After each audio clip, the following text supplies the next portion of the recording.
علیکم۔ آج کی ویڈیو میں ہم سیکھیں گے ہیز بین، ہیو بین اور ہیڈ بین کا استعمال کب اور کیسے ہوتا ہے۔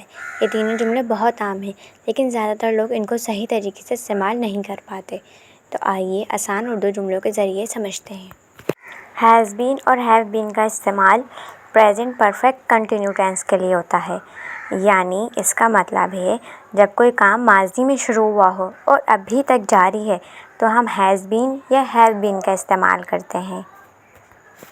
ہیز بین ہمیشہ سنگولر سبجیکٹ کے ساتھ استعمال ہوتا ہے، جیسے کہ ہی، شی، اٹ یا کسی نام کے ساتھ علی، سارہ، اور ہیو بین ہمیشہ پلورل سبجیکٹ کے ساتھ استعمال ہوتا ہے، جیسے آئی، یو، وی یا دے کے ساتھ۔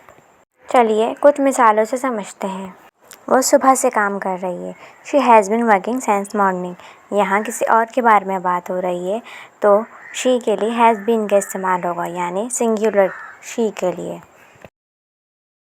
میں 2 گھنٹوں سے تمہارا انتظار کر رہا ہوں یا کر رہی ہوں۔ I have been waiting for you for 2 hours۔ یہاں I کا یوز ہوا ہے، یعنی اپنے بارے میں بات ہو رہی ہے، تو I کے لیے، you کے لیے، they کے لیے ہم have been کا استعمال کریں گے۔ ہم کئی دنوں سے بارش کا انتظار کر رہے ہیں۔ We have been waiting for rain for many days۔ Ali school میں پڑھا رہا ہے پچھلے سال سے۔ علی has been teaching in school since last year۔ یاد رکھیں since خاص وقت کے ساتھ استعمال ہوتا ہے اور for عام یعنی مدت کے ساتھ کے لیے استعمال ہوتا ہے۔ اب چلتے ہیں ہیڈ بین کے استعمال کی طرف۔ پاسٹ پرفیکٹ کنٹینیوس ٹینس، یعنی اس کا مطلب ہے جب کوئی کام ماضی میں ایک خاص وقت تک جاری رہا ہو لیکن اب ختم ہو چکا ہو تو ہیڈ بین کا استعمال کرتے ہیں۔ چلیے کچھ مثالوں سے سمجھتے ہیں۔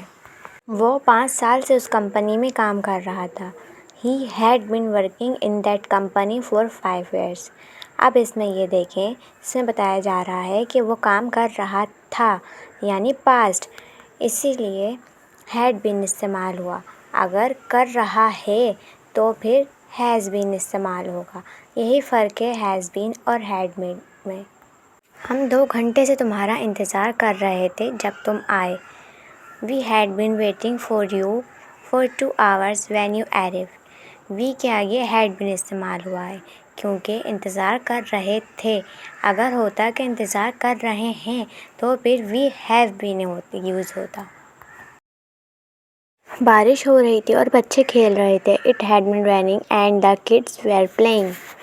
has been کا استعمال اکیلے شخص جیسے he، she، it کے لیے استعمال ہوتا ہے یا کام ابھی جاری ہے، جیسے کہ he has been reading since morning۔ وہ صبح سے کتاب پڑھ رہا ہے۔ have been کا استعمال I، you، we اور they کے لیے استعمال ہوتا ہے یا کام ابھی جاری ہے، جیسے کہ they have been playing cricket۔ وہ کرکٹ کھیل رہے ہیں۔ ہیڈ بین کا استعمال جب کام ماضی میں ہو رہا تھا لیکن اب ختم ہو چکا ہے، جیسے کہ I had been living in Lahore before moving to Karachi۔ تو دوستو، امید ہے آپ کو ہیز بین، ہیو بین اور ہیڈ بین کا فرق اور استعمال اب سمجھ آ گیا ہوگا۔